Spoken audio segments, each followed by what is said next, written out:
Everyone, are we up and going? Do we need to wait a few minutes to get everybody on? Yeah, it still says it's trying to connect. Let's connect. Come on. Connect, connect. Are we there? Yay. So we get everybody loading on again. So we're trying to go live again. Thanks for being patient and waiting for us. We had some connection problems for some reason. I guess doing just long sessions like this makes it a little bit difficult. So I'll wait for Steve to tell me to start, and we'll get going on our last step here.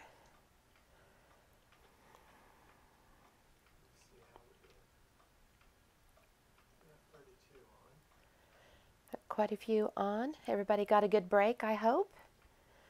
Got something to eat. I didn't realize it, but my dogs were wanting outside when we broke a little while ago. Paisley was looking at me like, "What are you doing, Mom? I need to go outside."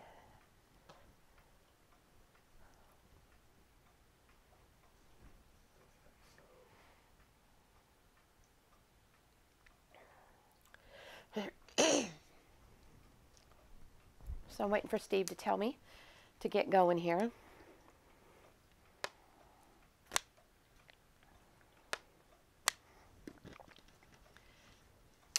And this will be on the website, so those of you that missed this morning or this afternoon or maybe missing tonight, you can go in and see the rest to finish up your stars. When I was cleaning up and getting my next step of little stars ready to go, I just thought that they were pretty and the colors were good. And are we rolling, Steve? I was looking at my stars. Are we ready?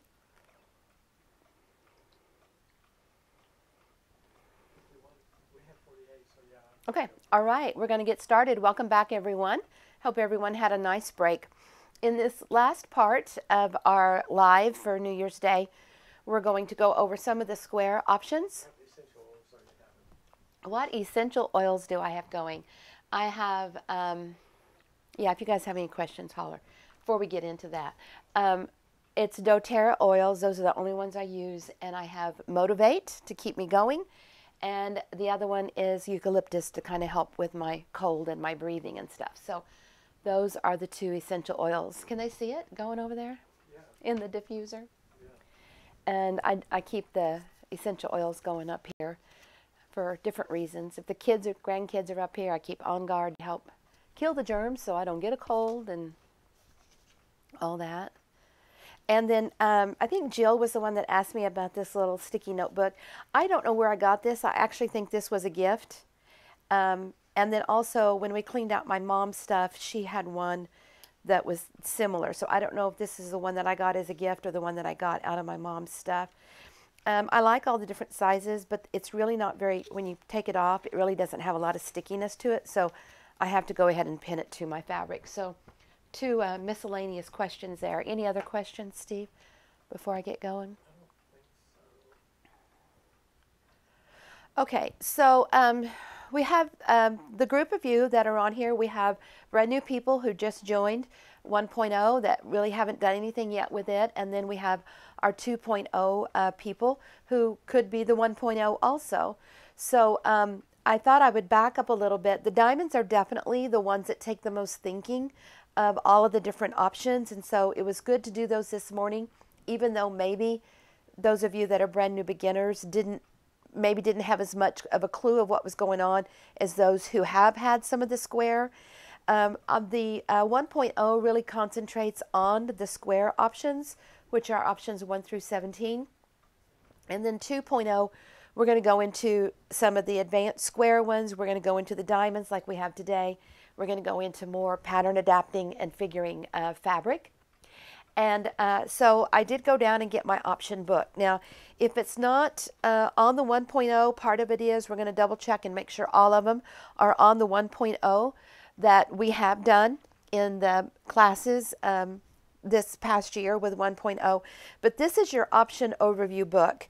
And what I do is I take one of the options, I give you all the details on it, all the cutting, the sewing, the tips, the hints, and then I show you different quilts that are out of the option 1.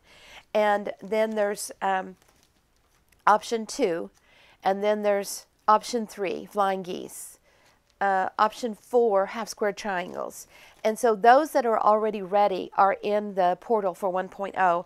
And I highly recommend you to go in there, watch those options, even do that first, and start working on your option overview book.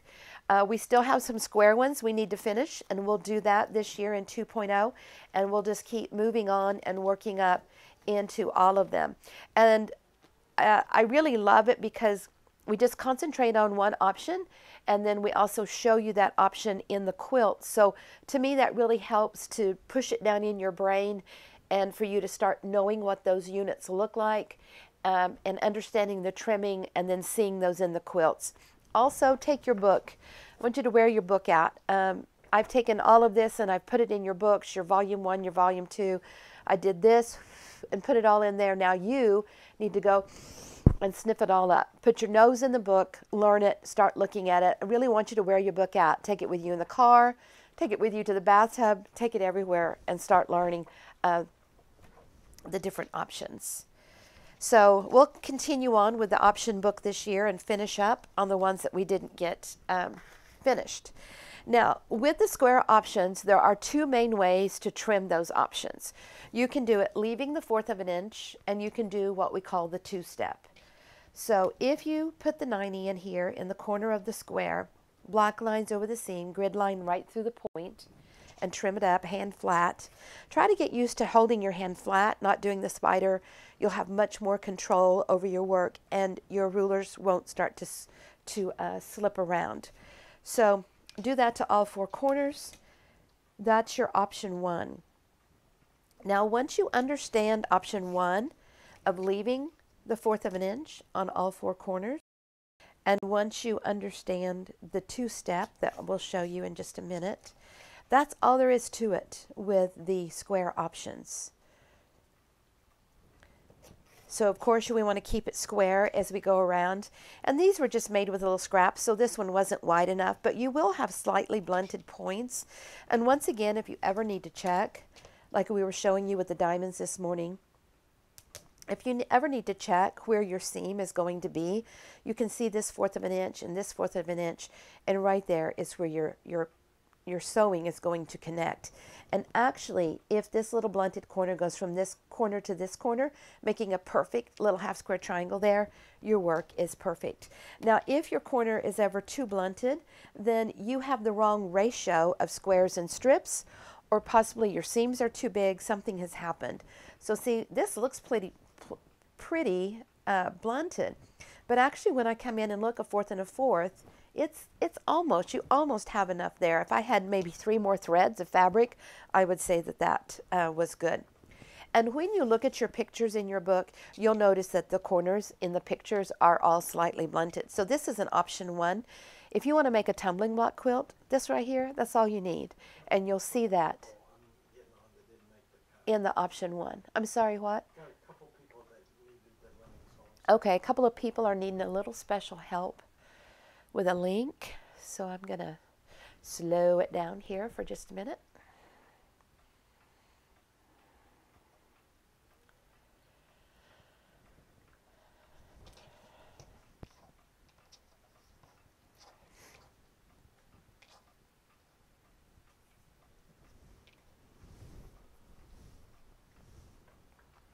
One lady had asked, I think you. The link I earlier didn't work. So I'm doing it again. One lady had asked, I think when we were doing the live cutting yesterday, she said that her mat was all dirty from cutting fleece and making some blankets at Christmas, maybe some flannel. And first of all, if your rotary cutters are new and not dull, it will help not to crease, push that down into those molecules on your mat. Also, just any type of little brush or scrubber will help clean your mats up. Like this one here is just kind of like a little scrubby. You can do that and help clean your mats up.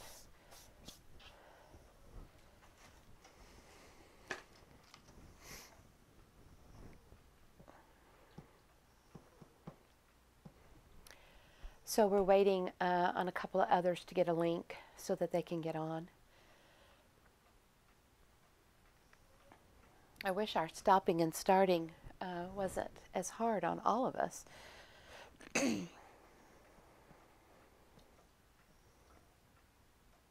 you have a question over what I've talked about, go ahead and put that on in the chat, and Steve will tell me when we get going again, and I'll answer any questions you have.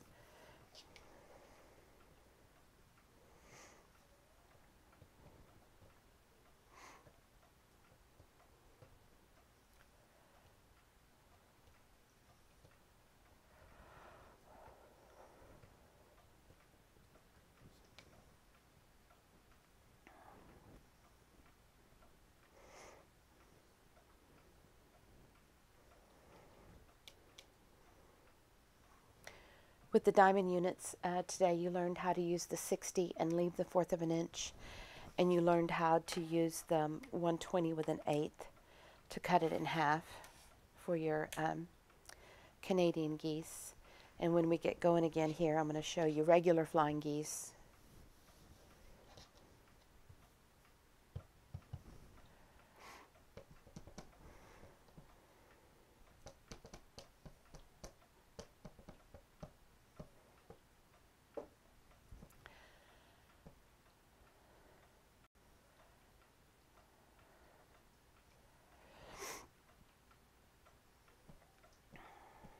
I hope everybody's enjoyed their New Year's Day of sewing, and all of us kind of joining together online.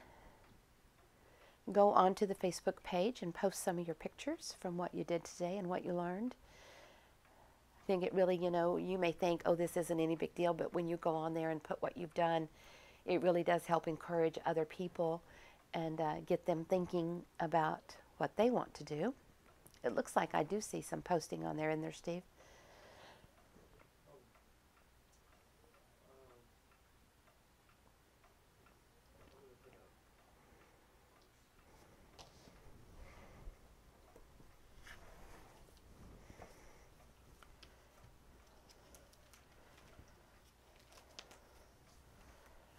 We still waiting?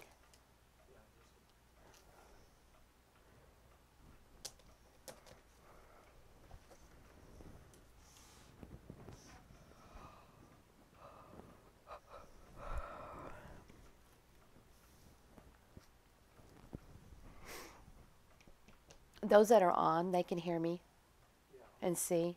Okay. Well, while we're waiting for those other ones to get the link, I'll tell you guys a funny story. My little grandson is 3 years old, but when he was about 2.5, he was getting ready for bed one night, and he was tired and getting his jammies on after a bath, and he was standing up on a table, and his dad was dressing him, and he kept looking over at his bed, and he kept looking over at his bed, and he wasn't talking very much at 2.5, but it was very clear. He looked over with sleepy eyes, and he goes, "Pella, I'm coming." And so that's been kind of a phrase that we've picked up the last year about when we're tired. "Pillow, I'm coming." So I think we'll all appreciate our pillow tonight when we get there after a long day of sewing. But I certainly have had fun with everyone. And the interaction's been great of answering the questions. It's nice when you can ask the question and I can immediately come over and give you a picture or a whatever. I know that it probably really was. I maybe should have done it a little bit different this afternoon, of maybe just cutting one block and cutting those strips and stuff exactly the same size. I just kind of pulled that out of my stash and was trying to show how to take bigger units and trim them down. And I'm not sure that that was the best thing to do today with you guys. So hopefully you can work through all of that okay. And if we need to revisit that at a later time for you so that you can finish your blocks, I'm certainly willing to do that. My brain has been a little fuzzy today with my cold. Hopefully everything's been clear.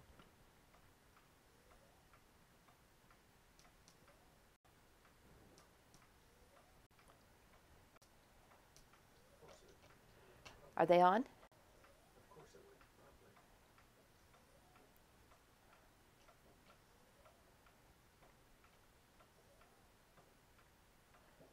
I hear fireworks. Somebody's celebrating tonight. Guess they didn't get them all popped last night. We're kind of out here in the country, so people can do what they want to do. But we have a lot of horses and dogs, and they're always coming on the neighborhood post saying, please don't do the fireworks.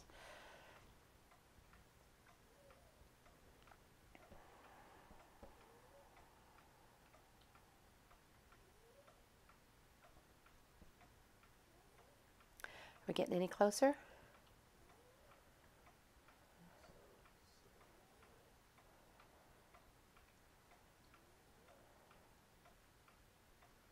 Yeah, I'd say we're ready.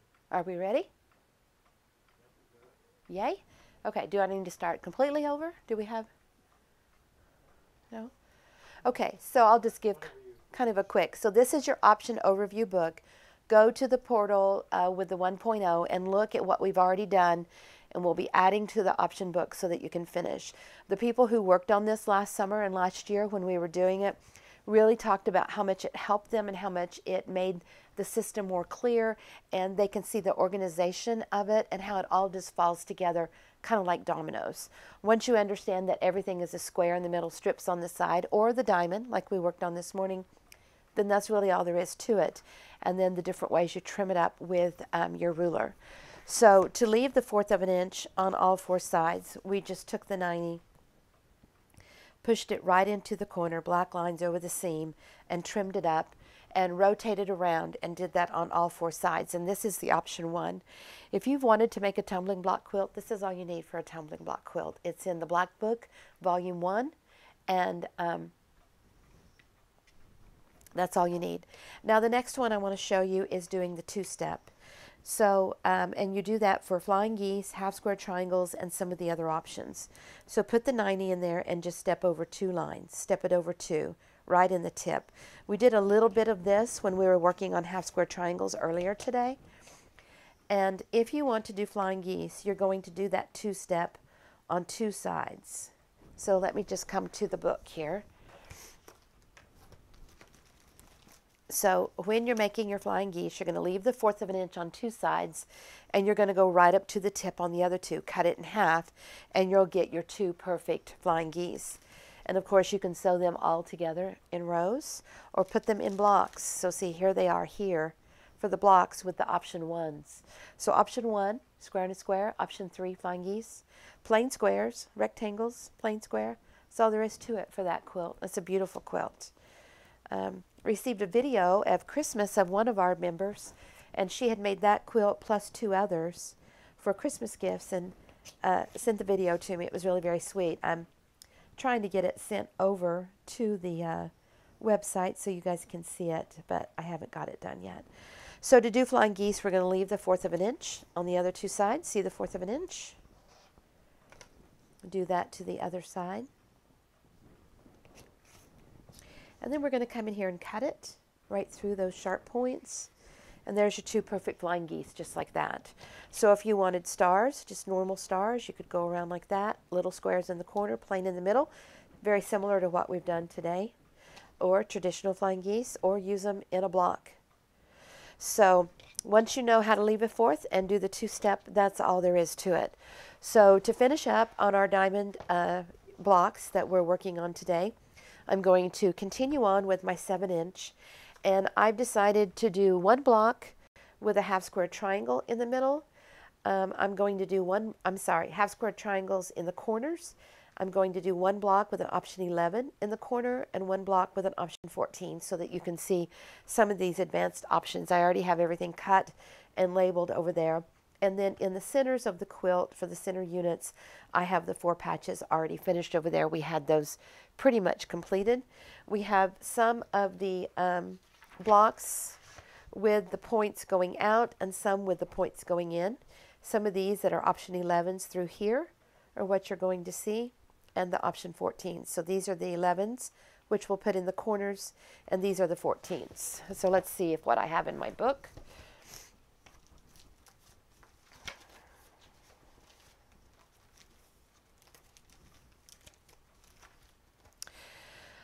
Okay, so when you look at your option 11s, you're going to trim leaving 1/4 of an inch on all 4 corners like this, just like an option 1.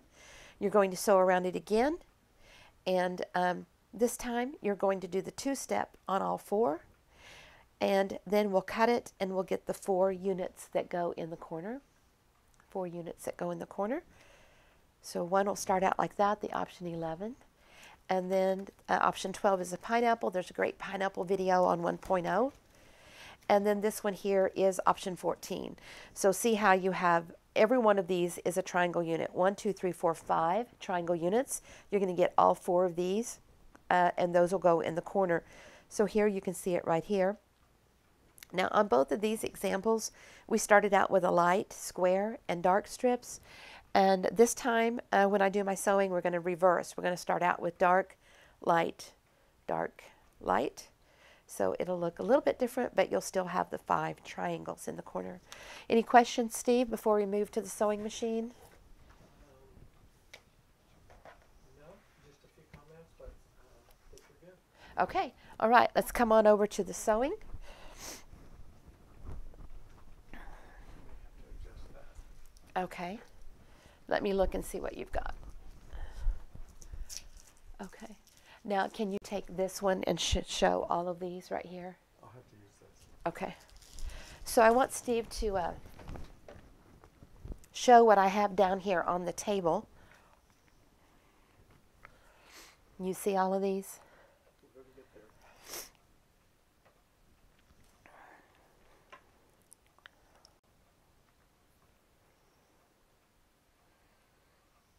Okay. So you can see how we have the points going out on both of these and the 4 patch in the middle. Then on this one we have the 4 patch in the middle, and see all we did was turn those to get the 4 pointed star. I can't see real well, but I'm trying to focus in. Okay. And then this one has all of the pieces that we need, and I'm just going to use it as a feeder block as we go through here instead of using the little scrappy patches. If you have a quilt, if you have some piecing ready to go, you can use it instead of using the little scrappy patch. So just another little sample. So one of these star blocks, we're going to put half square triangles in the corner. And to follow right along in your book, that means we have a square that's 4 3/8, and the strips that we sew around it are 2 1/2. So I have that ready to go. Then this one is the option 11. We have a square that's a 3 1/4. We have strips 1 3/4, and then we have strips 2 1/4. And then in the option 14, we have one square that's 2 3/4 for the center. Then we have white strips 1 3/4, and the blue 2 1/4 for the next row. And then this one has actually 3 rows that we're going to sew around, and our last one is black. Now we're going to try to, it's hard just to work on one option at a time. So I think I've color coordinated these so that we can actually work on all of these options all at once.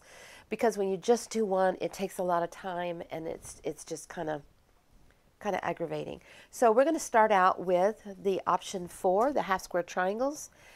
And that is a dark center square that's 4 3/8, and the strips that are 2 1/2. So if we can keep the camera here now, Steve, I'll be good with this one. Okay? So here is our strip. And the square, of course, right sides together.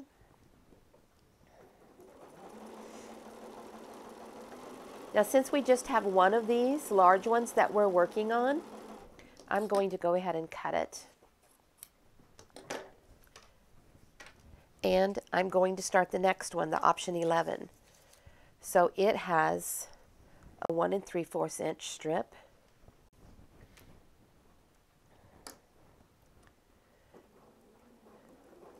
My machine has really been wanting to push things today, more so. So this is a 3 1/4 inch. It'll be my option 11 with a 1 3/4 inch strip.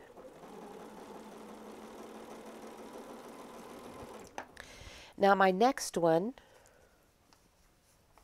is a 2 3/4 square for my option 14, and the strips are the same. So we're just going to use this same strip.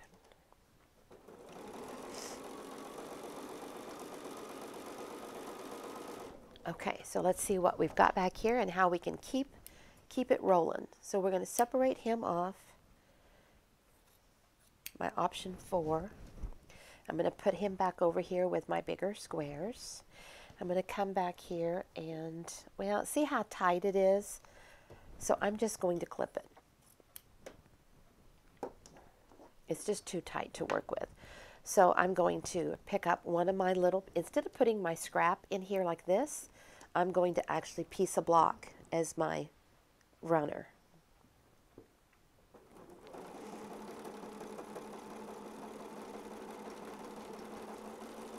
Okay, so now we've got this out. And because these are different sizes, I'm going to separate them because they're not going to fit on the strip as nicely. So here we go.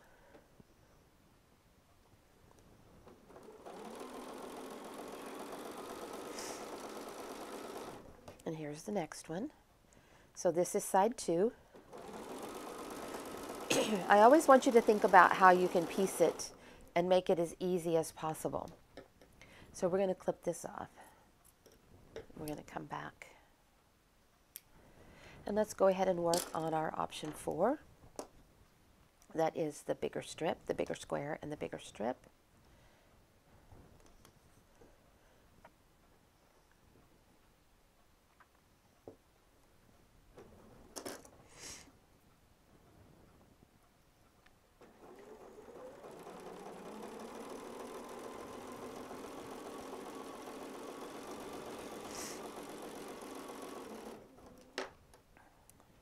I'm going to kind of turn it sideways, and I'm going to come in here and put my next one on from my little block.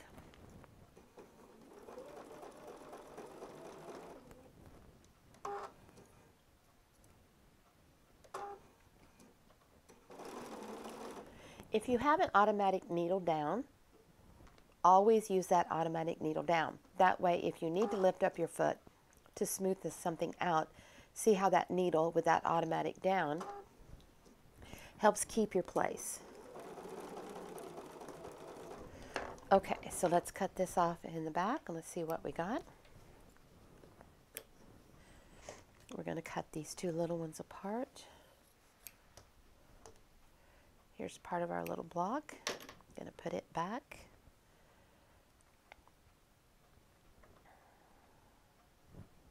Over there. Okay, we're going to go ahead and trim this corner off. We can come back and use it. I'll show you how. So these have side 1 and 2 on them, so we need to go press.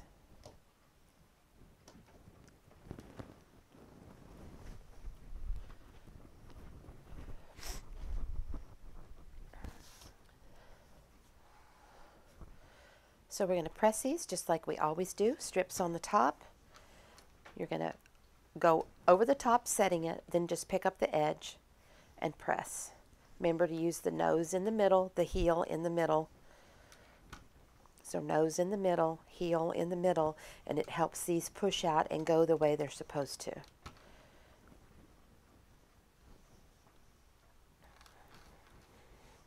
So this one's going to be our half square triangles, and we're just going to sew around it one time. And these are going to be the option 11 and the option 14. I think the bigger one is the 11, and the smaller one is the option 14.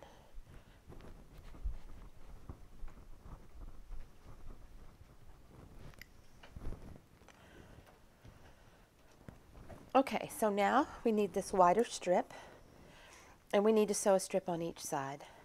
So I'm just going to go across and measure the square. I just need it to cover that black square. So I'm just turning that under to save that little piece of fabric. And see how these will go right along the side, just like that.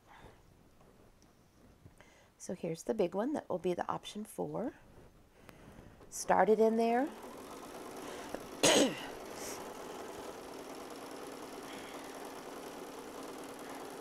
and just keep going. Okay, now these we're actually using the same size of the width of the strip. So I'm putting the two together. I'm going to lay it across here. And there's my little magic measurement. So we're going to work on the bigger one first, because if your pieces get smaller, it could be that they'll fit on the other.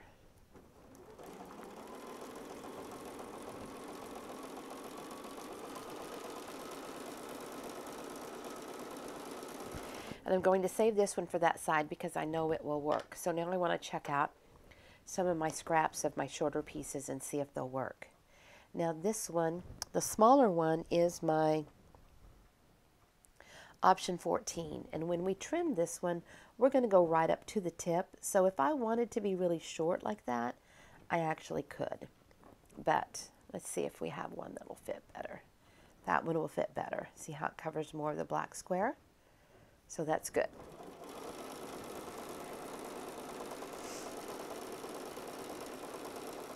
And see, the width doesn't matter because we'll trim off what we don't need. So we're just trying to use up our scraps here. Okay, so there's my little block that I'm working on. Here's my half square triangles, option 4. We'll lay that one back down. Let's put this big one on here and it will be done. Love my needle down. Yes, I love my needle down too. When I look for a machine, I always make sure that my needle will go down. I check out the bobbin and the winding and all that.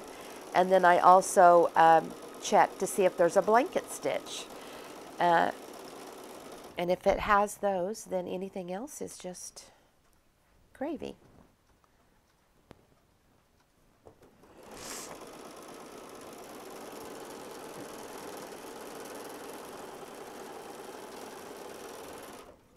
Okay, so let's come back over here and see what we've got. So we need one more side on this one. This one is the big one for half square triangles. It's completed. This one is completed, but we need to see what we can do about this one. So those are too little. Well, I'm going to go ahead and show you how you can get away with this being just barely on there. Sometimes you may need to know just how much you can get away with. Plus, I don't want to go cut another strip just for that one little piece. Okay, so instead of putting my little scrap in there, I'm going to come in here and put my other little block.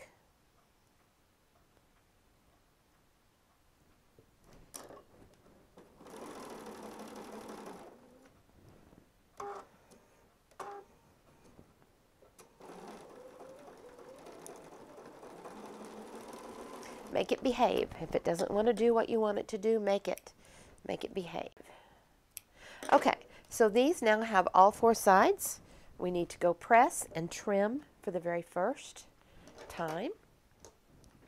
And I'm going to take my little pieces of paper with me so I can make sure that I have the right sizes. Don't want to mess them up now.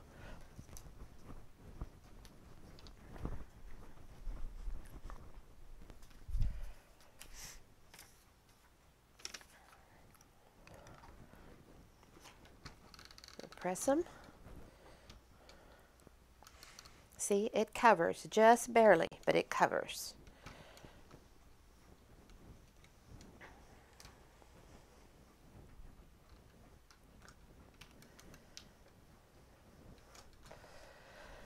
Okay, the largest one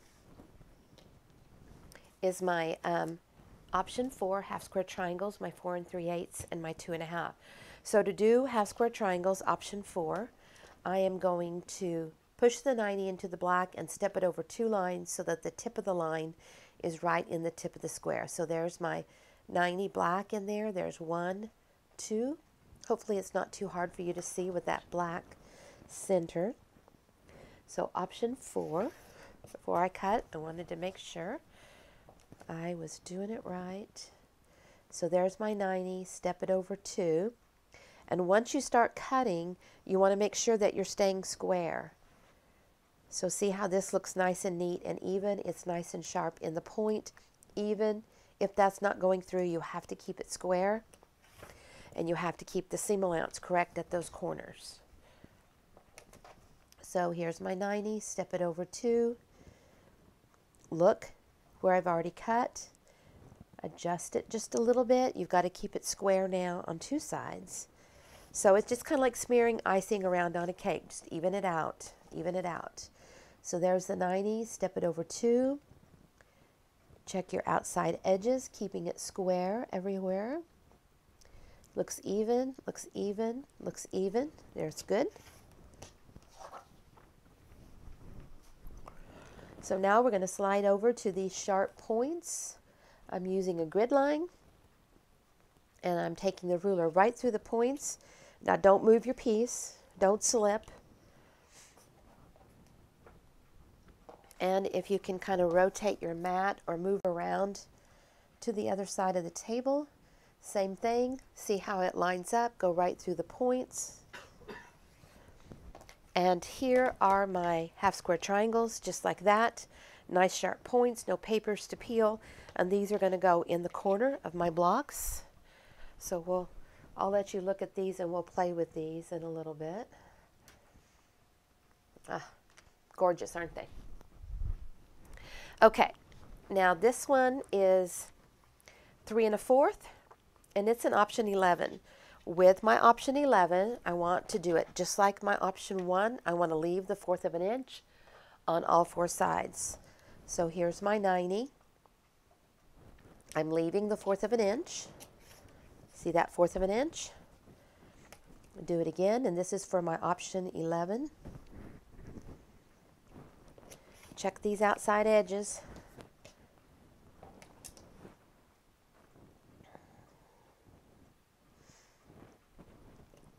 Fixing to sneeze, Steve, if you want to mute it. Mute it.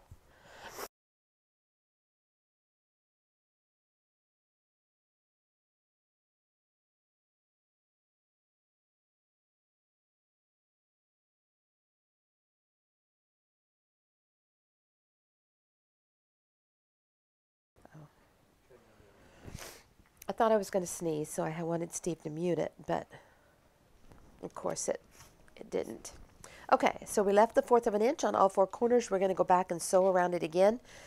Don't worry about these. They'll be just fine. See, when I come back in and sew a 1/4 and a 1/4, there's my point right there. It goes from tip to tip. It's a perfect unit. Okay.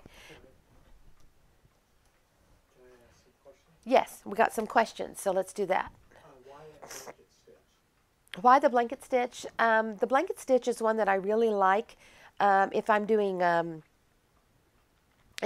like a crazy patch, if I'm doing like an applique on the top, a blanket stitch is one that I use a lot of. You know, if I had like a little star or something that I was putting on a block, a blanket stitch is good. Normally, you know, people do it by hand, but I'll do it on the machine, and it gives it a little folksy look. Another question?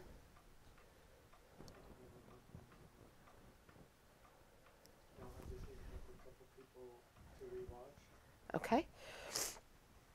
Let's see.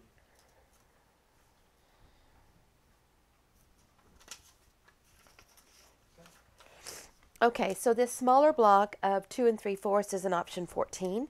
So that means we're going to 2-step all 4 corners like we did for the half square triangles.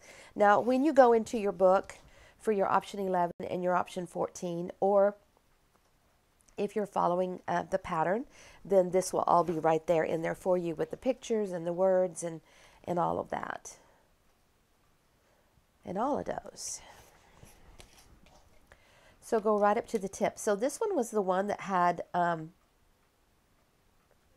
that smaller piece on the side that was kind of like, oh, I don't know if it's long enough, but look, those all turned out just fine because we were going right up to the tip.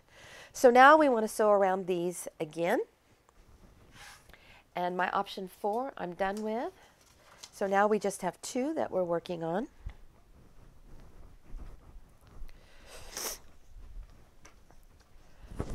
I'll be back over here. Okay, so we did the white on the first time going around. Now we're going to do blue. And that blue is 2 1/4 for both of them. How about that?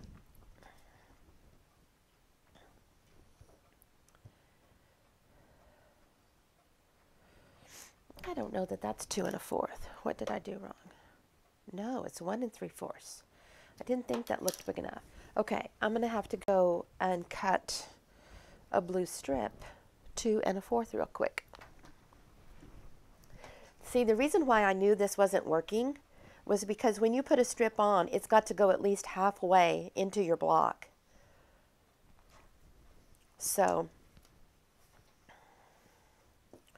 this one would work with this because it's smaller, but I'm just going to use the 2 1/4 on both of those because it'll save some time. So let's cut.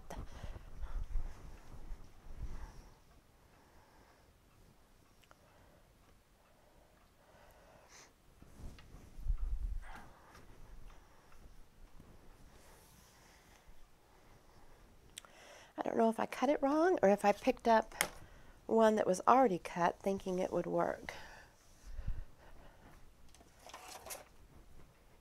So 2 1/4 is what we need.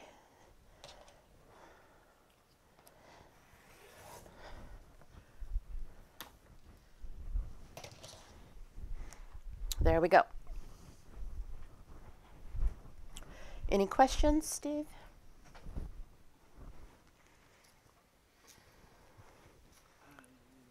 Nope. Okay. So once again, just like this was a square and we put the strips on the side, now these are the new squares and we're going to put strips on the side of those.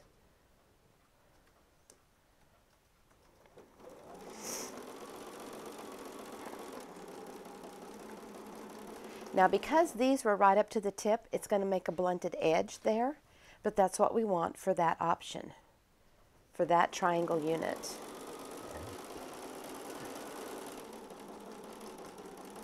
Now our block is growing because we keep sewing around, so that gives me a little bit more room to work here to come back on the back and grab him. And put him on. Now this one isn't very big, so it doesn't give me much room to come back here and get this one. So if it's not convenient, if you have to do what I call sewing aerobics, don't do it. Okay, so to kind of help get that out, we're going to work on this other little blue star. Instead of putting one of our little scraps in there, we're actually working on a block that was all laid out over here ready to roll. And these little ones are wanting to chew up a little bit.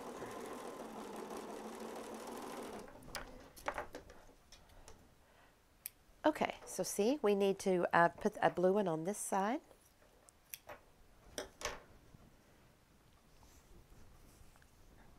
So start it. Just put the opposite side on. I hope this is making sense. Everybody's staying with me? A little bit anyway. So side 1 and 2 on, both blocks in the blue. We need to go press these. See how this made a blunted area here?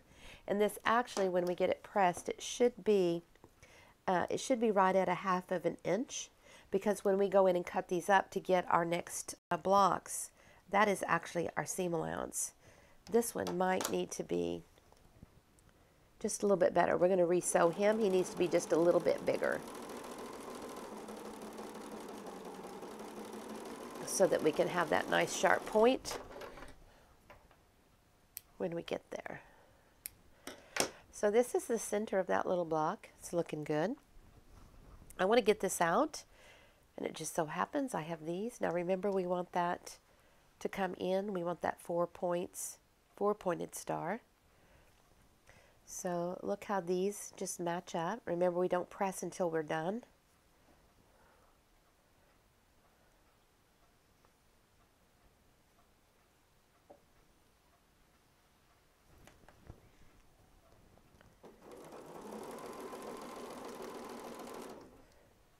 So that corner is matched up nice. And we want this corner to match up nice. You can feel it with your hand if it feels smooth.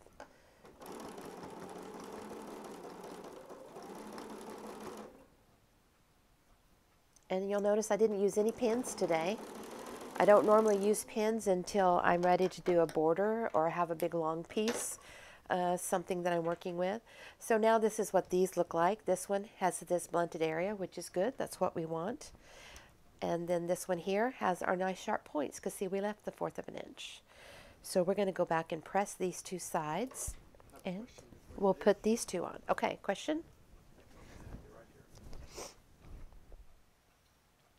Okay, besides your own fabrics, is there another company you like a lot? I do like the Henry Glass fabric and the Studio E fabric. Those are two that I have designed for over the years, and they do have a good quality fabric. It has a good feel to it. It washes nice. The colors stay true. And there's a few. I do sew with some batiks. I don't do a lot with batiks. The batiks that I use are sew batiks that are Bruce and Diane's. And if you go back and look at the last summer or fall when I worked on the Hexie Star, we use some batiks for the Hexie Star. And there's a lot of leftover pieces with that Hexie Star, and I want to go back in and use some of those leftover pieces and show you some more, because actually the Hexies are part of the diamonds too, part of the diamond shapes. Good?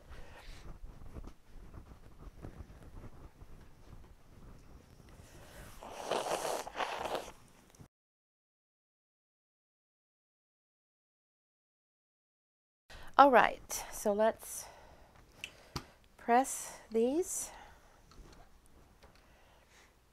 So see how we left the 1/4 of an inch, and see how you get that nice sharp point? I mean, look at that. That is just so awesome that the system can do that. And on this one, we went right up to the tip, and so when you come back in and sew these strips on, you're getting this blunted edge. And this should actually be a 1/2 of an inch in there, because you're actually getting 4 inches off of this corner here, which will be a 1/2 square triangle, and you want a 1/4 of an inch off of each one of these corners when we get finished.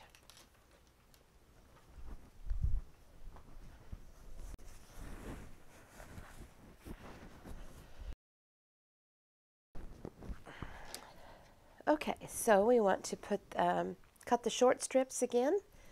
So I have 2 layers here. I need 1 for each side, so I'm just going to cut the 2. See how I just laid it across there? Real scientific and exact here. Now this one needs to be a little bit bigger, a little bit longer.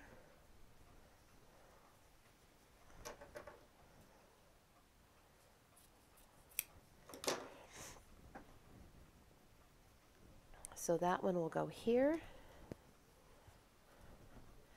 and here. So just start it up there, and by the time you get over here to your strip, make sure you're lining up nice and neat.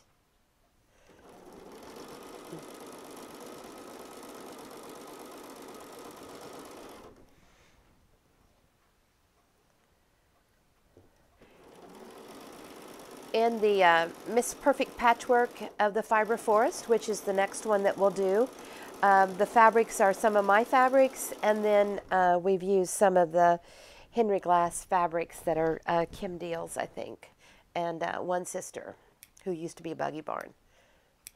Okay, so look at this one, how this one's coming along. And this one needs the other side.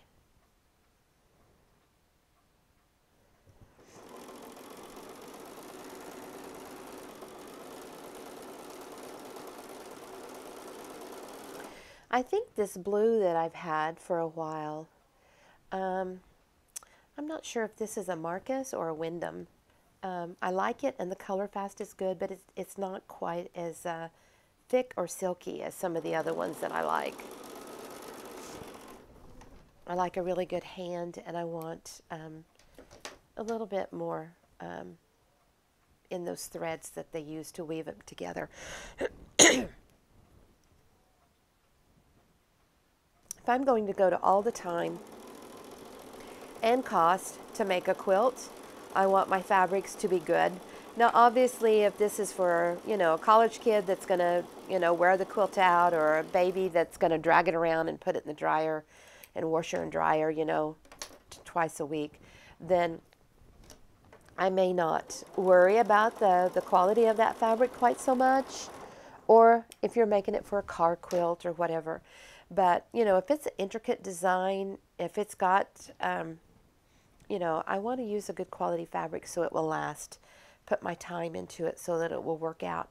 Also, the quality of the fabrics, to the sewing, to the heat, to the handling.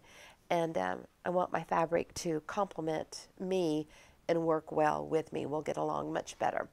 So here you can see the blended on all four. Here you can see the nice sharp points. We're going to go press again.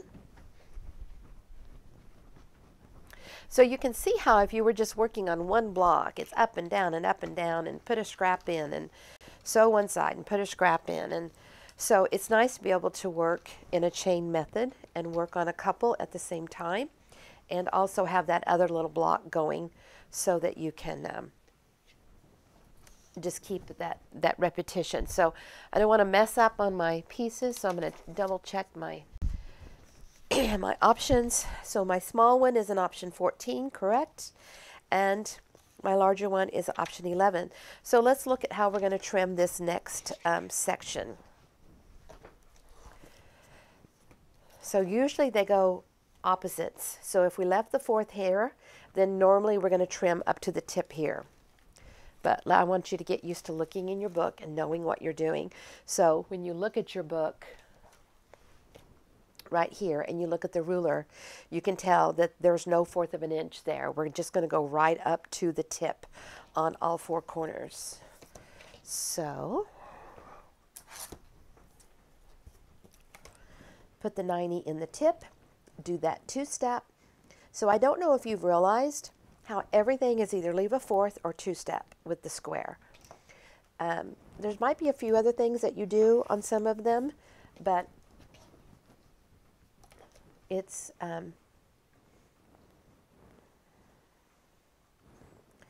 so right up to the tip. Keep it square where you've already cut. 2-step it. Look where you've already cut. Keep it square.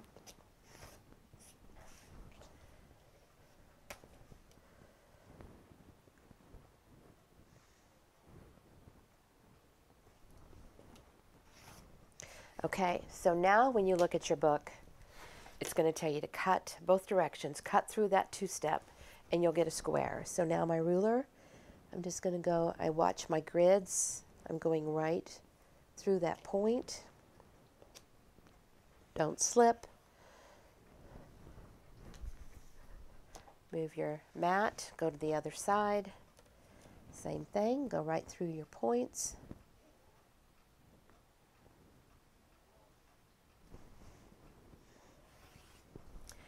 And there is your option 11. So look when you put these in your blog.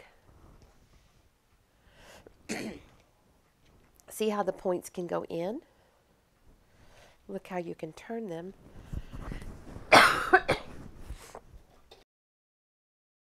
And your points go out.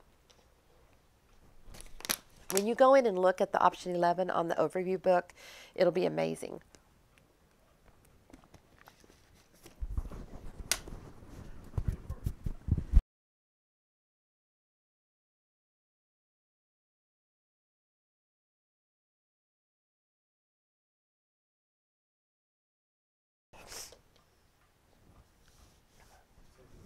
Question?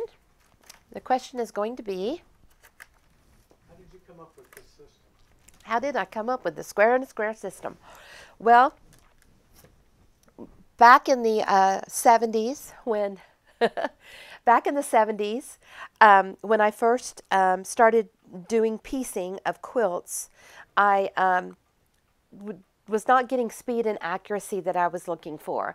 And I was already starting to do some strip piecing, even though really nobody else was doing it. And there's a Japanese word called kaizen, and that's the relentless pursuit of a better way. And so I just kept working, working, and working until I came up with what you see. I started with 7 options. I added 8 more for 15, 2 more for 17, and those are all the ones that did the square. And then I started working on the diamond options. We're up to 39 options. I'm going to add 40, 41, and 42 just as soon as I can get to them. I'm adding more options. And the cool thing is that your same ruler will work. Back over 25 years ago when the ruler first came out, people asked me, why are these other lines on here if we're not using them? And I said, because this same ruler that you purchased is going to stick with you, and it's going to continue to make everything that I'm showing you. You can, there's other companies that make lots of different rulers, and you have to buy different sizes. And to me, that's very frustrating. I like it that one tool makes everything. And you learn one system, one tool, one teacher, and it makes every quilt. To me, it just makes it very simple. I don't have to sit down and say, okay, how am I going to make these flying geese? Okay, which method do I want to use for half square triangles? I need this Mary's block. I think this is called like a Mary's block or something like that. I need this. The quilt world tells you to put 5 triangles together. That's not going to work out. And you have to do it how many times for how many blocks? I mean, the definition of insanity is doing the same thing over and over again and expecting a different result. And really that's where I was. I was doing the same thing over and over again. And I just kept thinking, if I slow down, if I try harder, if I stand on my head, hold my tongue just right, surely I can get these blocks to turn out better. But see, I was depending on me, the human, doing the human element of the cutting, the sewing, and the pressing. And the human element, I can't be perfect every time. And so I really like it that you can do all of this, trim it up, and it's got all this great forgiveness in it. To me, it makes the piecing fun. I can guarantee you that if I wasn't making quilts with a square and a square, I would have quit making quilts a long, long time ago. The first 5 years that I started piecing, I made 200 quilts. And that was not with all of this square and a square stuff. It was cutting every little piece and putting it together the way women had done it for 100 years before me. And I was getting a lot of quilts made, but I wasn't getting the results I wanted. I kept trying and trying, thinking I could do it. And finally, when I came up with this, I did it just for me. I didn't do it for anybody else. I didn't do it to write 30 books and have this be my whole life like it has been. But if it helps somebody else and it helps them enjoy their quilting and get quilts made, then I love it. Must have been really good in geometry. Well, let me tell you, I've never had geometry. I've never had algebra. To me, if you know that, then you know how to get this stuff without this. This is just simple 4th grade math. Addition, subtraction, multiplication, and division, and that's how I did all of the charts. And I always think, if I can do it, then you can do it too. You don't have to be good at math. You just follow the charts and follow the lines on the ruler, and voila, you get a beautiful quilt. Another question, Steve? Okay, all right, so here's our 11s. Now let's go in here and do our 14s. We had the small 2 3/4. And so on here, the first time we trimmed, we did the sharp trim, so it gave our blunted area. And now when we sew around it the second time, we want to leave the 1/4 of an inch. So normally with the options, you bounce back and forth. Texas two-step, leave the 4th. But always check in your book to make sure.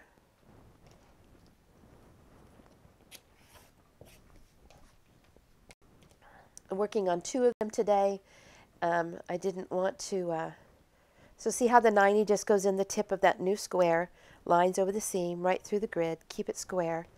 So once you understand that everything's a square in the middle, you sew around it, you trim it up, you leave the 1/4 of an inch, you do the 2-step. That's all there is to it. That's all there is to it. I think I just have a wacky brain that sees this kind of stuff. I can always tell if something's going to fit somewhere, like if you're loading a trailer or a U-Haul or a car or whatever. Everybody always says, Jody, go pack it. Okay, so now on option 14, we got to sew around it again. because we got to get 1, 2, 3, 4, actually 5 triangle units going around. So this next time we're going to sew around it, and see, we left the 1/4 of an inch. Now the next time that we trim, we're going to do the 2-step. So this other one, we're going to sew around it with black, and it's going to be 3 inches.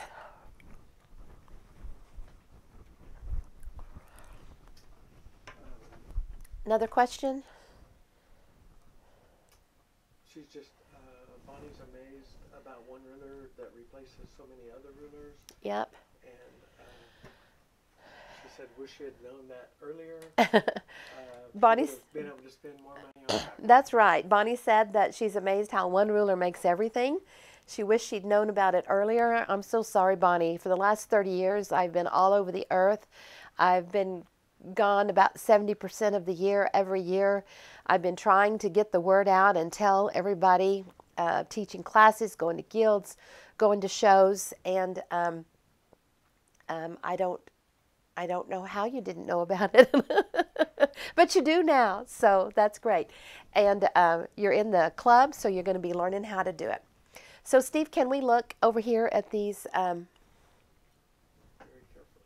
very carefully? Can you look over here at these? Do I need to bring them closer in or anything?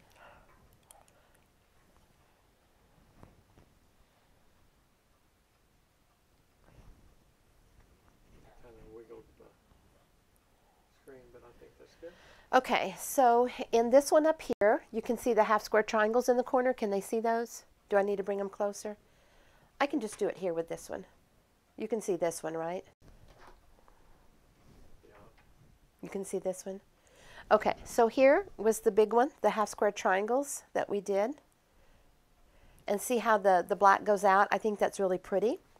And if you are doing like a sashing and a cornerstone, it's going to make a little churn dash when you put them together. If you turn them and the black goes in, then you get another look. It looks kind of like that star is setting inside a square. So can you see that one? Gives it a different look. It really makes this pop out as the points instead of this popping out. Instead of this popping out as the points, these two pop out as the point. Can you see them? It's getting a little blurry. A little blurry. Now let's, well, while we're doing this so that you can see the different takes on it. Okay, what would happen if we turned our Canadian geese so that you get Hang on and let me come over there. the 4-pointed star? I'm going to switch to that other camera. You know, I'll just take it up there to the, you got it? Okay. Steve's going to, It's going to help the sound. Guess not. guess not? Okay, well, I can take them back over there. I'll just take one over there and do it. We'll go back to the overhead camera so they can see well. So let's look at what we've got going so far, what your choices are. So star points out.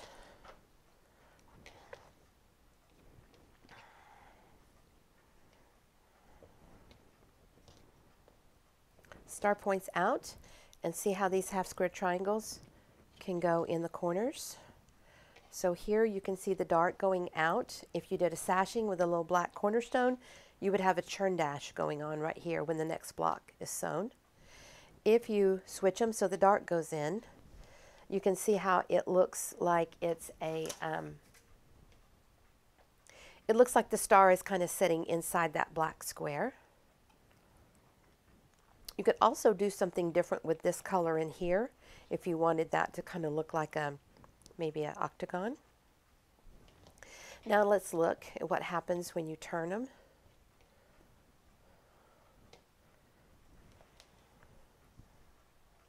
So there's your 4-pointed star. So see how this kind of looks like a churn dash in here with this dark going in. Let's turn the dark out.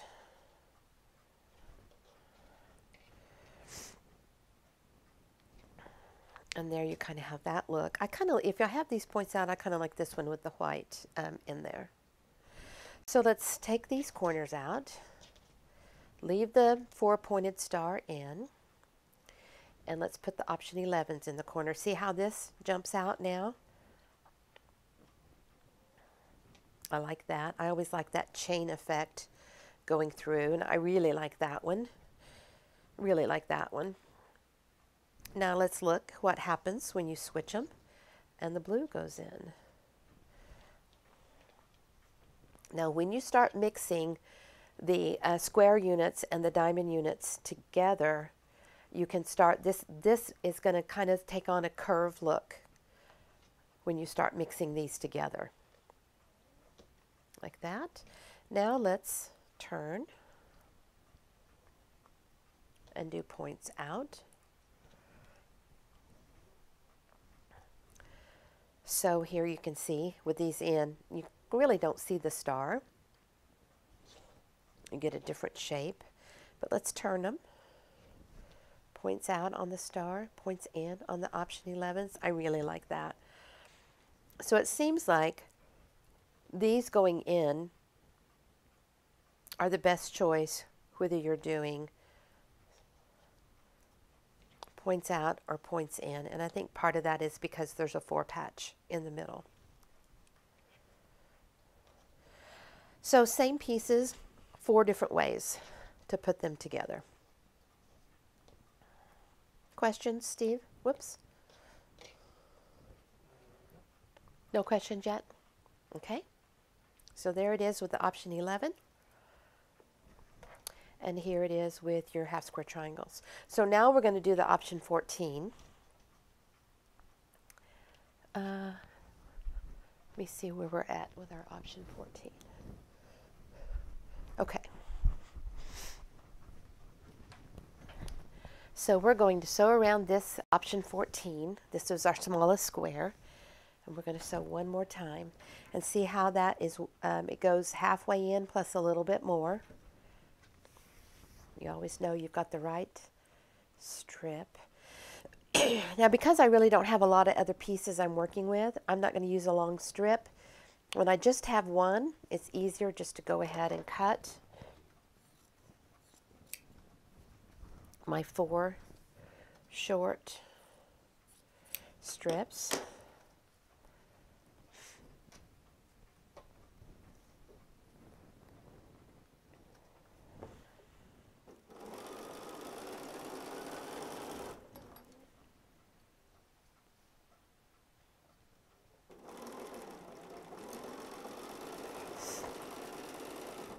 Roberta enjoyed seeing all the possibilities. Yes, it is fun to go in and see all the different possibilities just with your same units. And instead of putting my little scrap in there, I'm going to try to use this little block as my runner.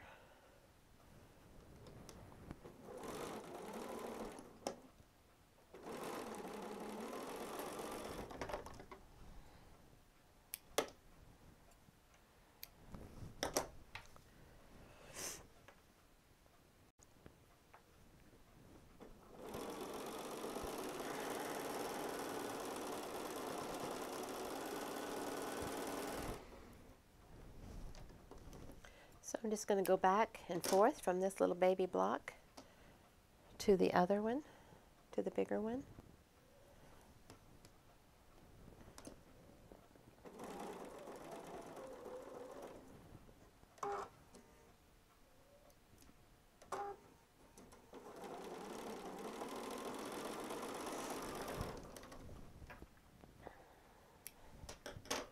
So we need to press this, and we'll put the other 2 strips on the other side.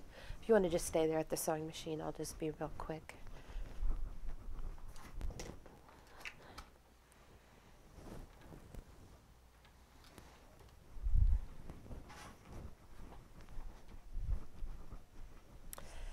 So we're ready to do the other 2 sides, trim it up, and our option 14s will be complete. We'll play with how those look in the block.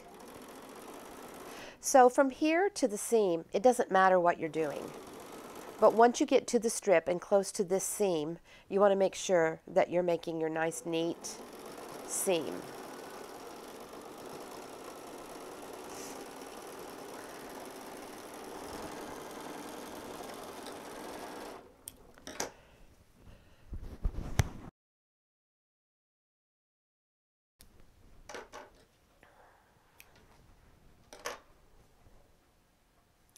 Put the fourth side on.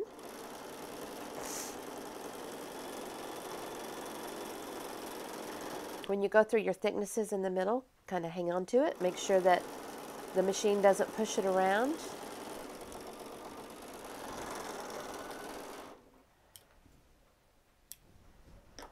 We're going to go press it and trim it, and we'll have the option 14s in the corner. So let's come on over here to the iron and our mat. Need to do a sound check? Did we lose a sound? No, I think we need to change the batteries. Oh.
Let's see how that sound is, Steve.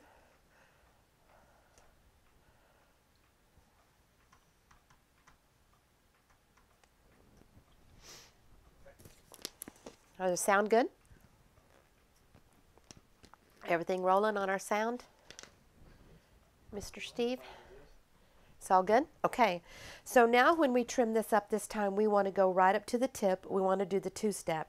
It's going to be hard with this black fabric for you to see the lines. So there's the black, there's one, there's two. Make sure it's right in the tip, down the seam. Go back and make sure that your grid line is going through that point. Double check before you cut. Make sure you're cutting it correctly. See how that's a nice sharp point. So you want to keep it square as you go around. See, nice and sharp.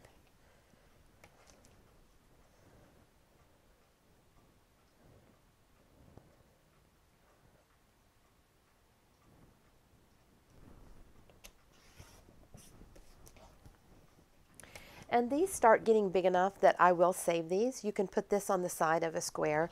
It doesn't have to be a strip. The bigger ones I do. The small ones I don't. I used to, but I don't anymore. But these are big enough. I'll use those again. Okay, so now we want to go in and go right through those points. And when you look at your ruler here, see this is that 1/4 of an inch line. So that will be, look how that 1/4 of an inch line is right here on your points. And it's going right through those corners. You want to make sure that you have a 1/4 of an inch off of both of those tips. So that way you can double check. So there you go. Don't let it wiggle. Come in and repeat that process for the other side. So you should have your 1/4 of an inch line. It should be going right through your point.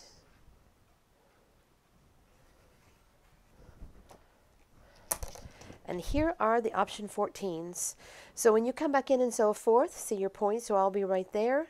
When you sew a 1/4 and a 1/4, there's your good point. You got a good point there. This is your option 14. And let's look at our block and see what happens in here. when we use it.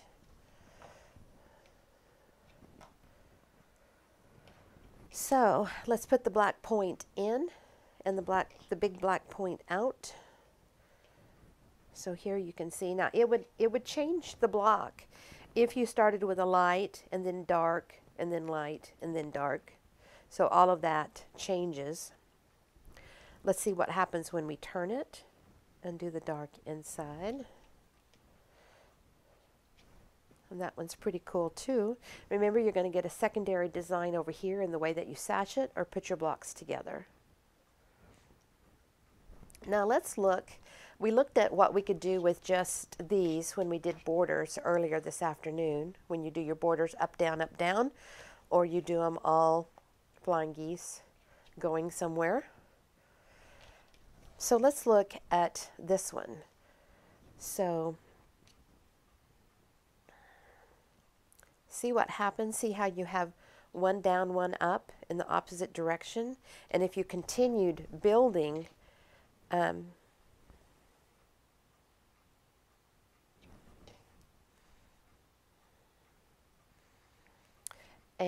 depending on how you did your colors and your scraps, you can make some really pretty designs.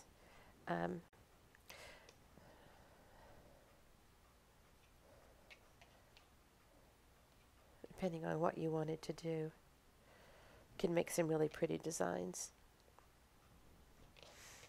Or if you wanted to do a border, if you just did this and did a border. Look how fancy that would look. People would think, oh my goodness, look at all that border that she made. So we're going to go over here and put, I think, at least one of the blocks together. Since we have these all done and ready to sew together, that's just going to be what we finish with our project today. So we may finish before 9 o'clock. So if you have any last minute questions, go ahead and get those in.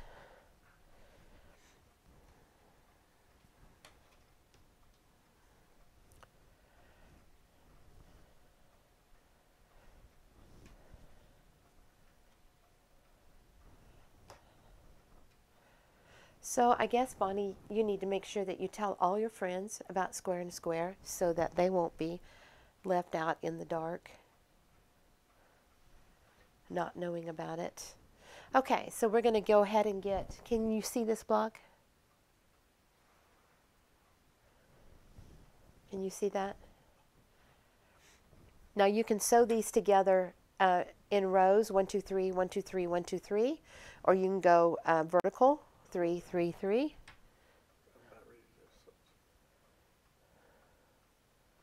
So you're looking at these now.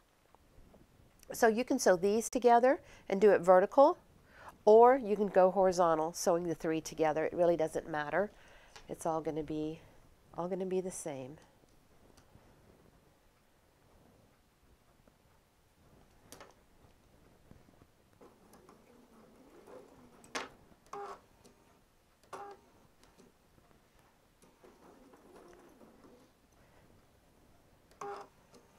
Go slow when you start these corners with all the thicknesses of your fabrics.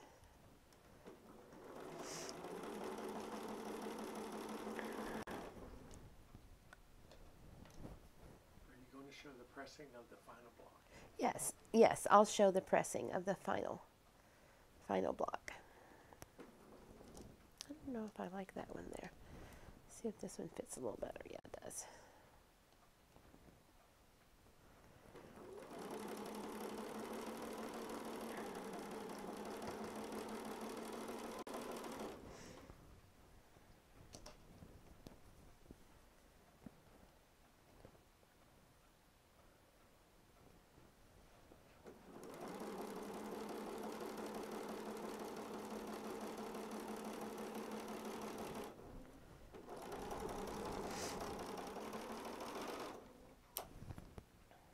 Now you can leave these together. Don't cut them apart and separate.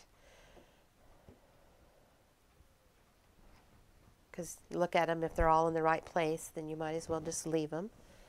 So I'm just going to turn them. And I'm going to put these over here so they won't be in the way. Move these over and see how you can just bring them on over.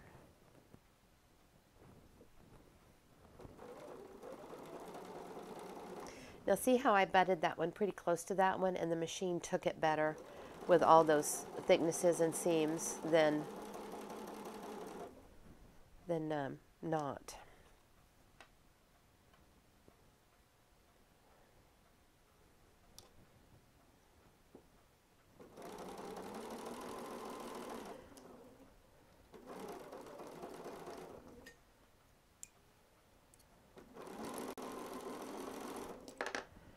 Okay, our point going up. Now this one was just a little bit bigger than the other piece, so since this point down here is important, I'm matching it up here and letting any extra be up here at the top because there's no points to worry about, and we can get it to work out in the seam.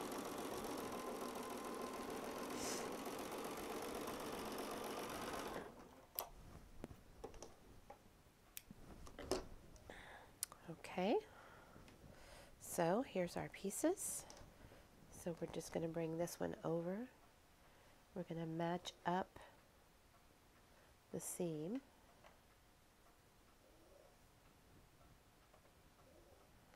And this one is just a little bit bigger, so I'm letting it hang out just a little bit.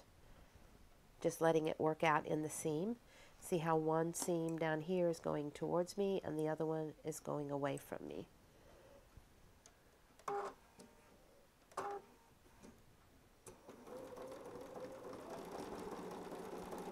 So it looks like it's a little bit bigger than the 1/4 of an inch, but that's because this square is a little bit bigger. And we don't want the seam allowance even with the bigger square. We want it even with that square underneath. That is actually the correct size. And usually your option 11s would be a little bit smaller because you've got all these seams in here, and if you take too big of seams, it can really eat it up. But my seams must have been pretty scant, so it made the piece a little bit bigger.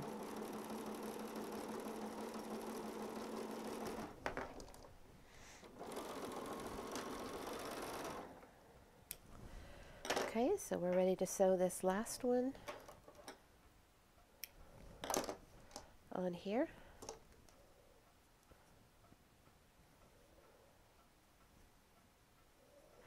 And I am going to clip that, just that one, because it is a little bit bigger and I don't want it holding it too tight.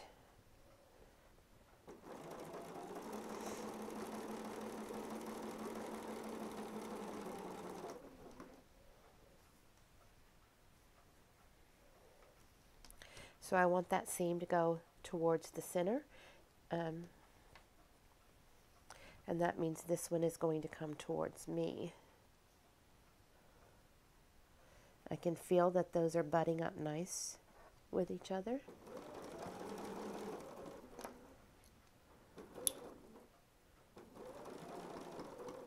So see how that stiletto can help hold any of that thickness through the points there and smooth any of it out that maybe is getting pushed around.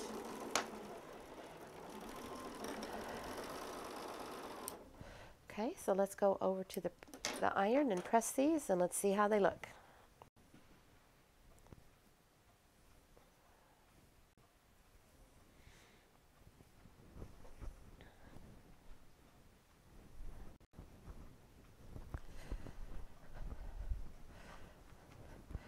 Okay, so are we here?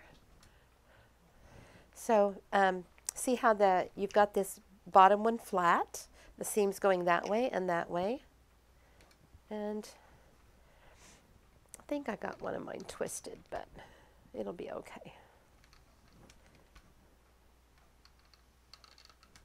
So we're setting that seam down in there, and now see how that's going away. We're going to push these out.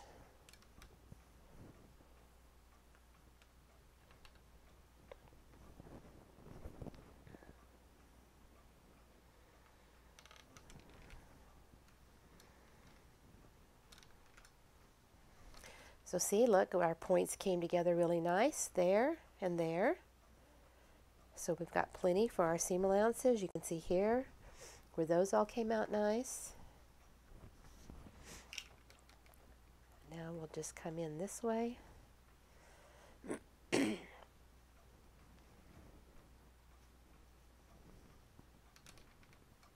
So here we've got our good points here and here and here and here. So there's our pretty little block right there, ready to go. So Steve, did we have any last minute questions? Did you press the final block? Did I press the final block? That's what I just did. You or somebody else missed it?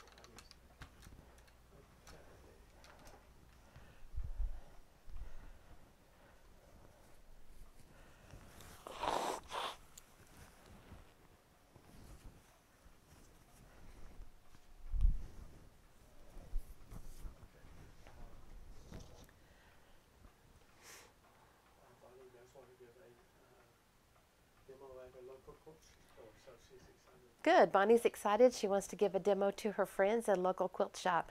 So sometimes when we want to do a demo, we get all so excited and think we have to show them a lot. So really what I suggest, if you not necessarily that you even have a sewing machine, that you just have those little basic squares already made, and then you just show an option 1, trimming, leaving all 4 corners with that 1/4 of an inch, and then you show the flying geese where you do the what we call the Texas 2-step on the 2 corners and leave the 1/4 of an inch, and not overwhelm them, you know, with what you're showing them. If you work on your little book, you can always flip through, like well, I'll have my book with me at different places, and I'll say and see, you know, these are the other options, the other triangle units that you can make. And of course, if you have some quilts or blocks or whatever that you've worked on, then you can show them and point out the different options.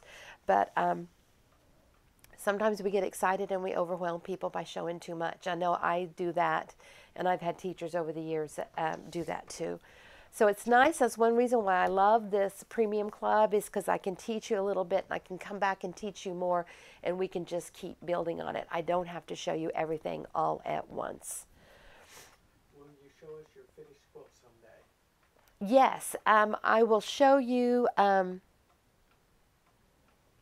We'll show you a lot on the Facebook and on the Premium Club of the finished quilts. If Steve, can you show the one over there by the sewing machine up there on the wall? Can you show this one? What about the different size blocks coming together in a quilt? Okay, so let's look at this one. This one is Hang the. on. I'm going to get it focused before I turn it on.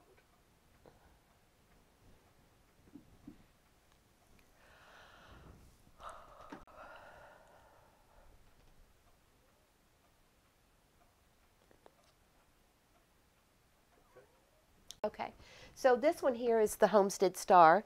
The block that we showed over at the cutting table up on the wall behind me is also the Homestead Star, but that was just a block, but here you can see it all put together. So here's your diamond, your Canadian geese, your option 1 in the middle, half square triangles, and then look at the sashing and a cornerstone. And because of the way that you did the corners, you get this secondary design in here. And that was some of what I was talking about how you set them together. You get a second design. So this one's all finished, quilted and everything here that you can see. This Homestead Star, let's see. Well, in this room, I have 2. I have one on the back of the chair. I have this one. The blue one is, it's either in my teaching bag or at the quilter. I can't remember. I've got another one downstairs. I think I've sold 2 of those. So I've actually made this quilt probably 6 or 7 times. I just love it. And it's such a pretty one to do. Sometimes when I do something like we did today and I have all this stuff, sometimes I get back to the block. And sometimes it's a long time before I get back to it. A lot of times when I, like if I finish doing this one, this one wouldn't be one that I would necessarily carry with me because there's not one consistent pattern for it. I would have to write more to go with that, and I don't always have a lot of time to do that. So I'll get some more of these little pieces together, and then we'll do a live again so that you can see how the different sizes go together. I'll get some of these other ones made up and do a quick little demo on that. She meant the one you're working on now. To see the quilt when you eventually get it done. Oh, to see the quilt. Well, I don't know if I'm going to make a big quilt out of this, but out of these exact ones, I probably will have to go back in and use fabric that I can kit it for if I'm going to show it. And almost everything I do, I have to pretty much be able to kit it and put it in the fabric to show. Tell again what a Canadian geese is. Canadian geese. This right here is a Canadian geese. So do you see it? You see it in there? See those black? Go down lower. See? Now that will start. See, this is your diamond cut in half. That's your Canadian geese right there. Option 18. Option 18. And see, there they are in there. And you could turn it and do that 4-pointed star like we talked about. Do you do your own quilting, or does somebody else do it? I have had over the years a couple of different people that have helped me with the quilting. I have a new girl, her name is Sherry, and she's down in the Houston area, and she has started doing my quilts for me this fall. The big quilts, I don't have room or time to do them, and so I've farmed them out to other people. If it's a small quilt, I may actually go in and do it. Just I have the big throat here on my machine and the walking foot and all that. So if it's something that little that I can handle here, I'll do it. If not, then I let some of the other very talented girls help me with that, or guys. That's all. Any other questions? Paisley wanted to get in the picture. She's kind of barely on there. She says, Mom, you've been working all day. I haven't got to sit in your lap all day today. So I hope you guys had a great New Year's Day. Thank you for spending it with me. I hope you've learned a lot. And we'll get some more stuff filmed and do more lives. And we'll just keep working on this technology and just keep perfecting it. Remember, you can go in and email me and ask me a question anytime. And I can do a live demo for you on it. If you have a pattern that you want to adapt, you can email me a picture of that pattern. We'll do a live. I love doing that for you guys and helping you figure fabric. We've done that a lot for the past 1.0 and now the new 2.0 people. And we're here to help you learn. We're actually going to be on the road for about 3 weeks as Miss Perfect Patchwork is coming out and all of that. So we may not get to you as quick, but we'll get to you just as soon as we can. We're heading out west to the Phoenix and Yuma, and usually we do Road to California, but I won't be going to Road to California this year. We'll just be there in the Phoenix and Yuma area. So if any of you are snowbirds or permanent people out there in Yuma and Phoenix, you can go on my website, the .com one, and you can see the different RV parks or quilt shops or shows or whatever that we'll be at. And we'll have the whole booth set up so that you can see all the kits and fabrics and all the different quilts. Be sure and go in and watch those option overviews. You'll get a lot of quilts in those, and I know several of you today have asked for quilts, and I really wasn't prepared to do that. I have hundreds of quilts in my house, in bags, ones that we travel with. Those are constantly rotating that we hang up in the booth and stuff. So it's kind of a big deal to go and get them and have them all up here. And if I have a lot of pieces, I usually like to have an area all cleaned off and be prepared to go in and show you the options and everything. And we did do that in the option overview book. So while you're waiting for me to get a new one done, go in there and watch those option overviews, and you'll see a lot of quilts get a lot of inspiration. I think you'll really like that option 11 one. A lot of cool quilts in the 11 and 14. Enjoyed the day. Feel better. Thank you. Give your throat a rest. Enjoyed it. Good. Thank you guys so much for spending the day with me. Happy New Year. We'll see you in the next, all these 364 days coming in this year. We'll be having a lot of fun together. So get a good night's rest. We'll see you soon. Bye-bye.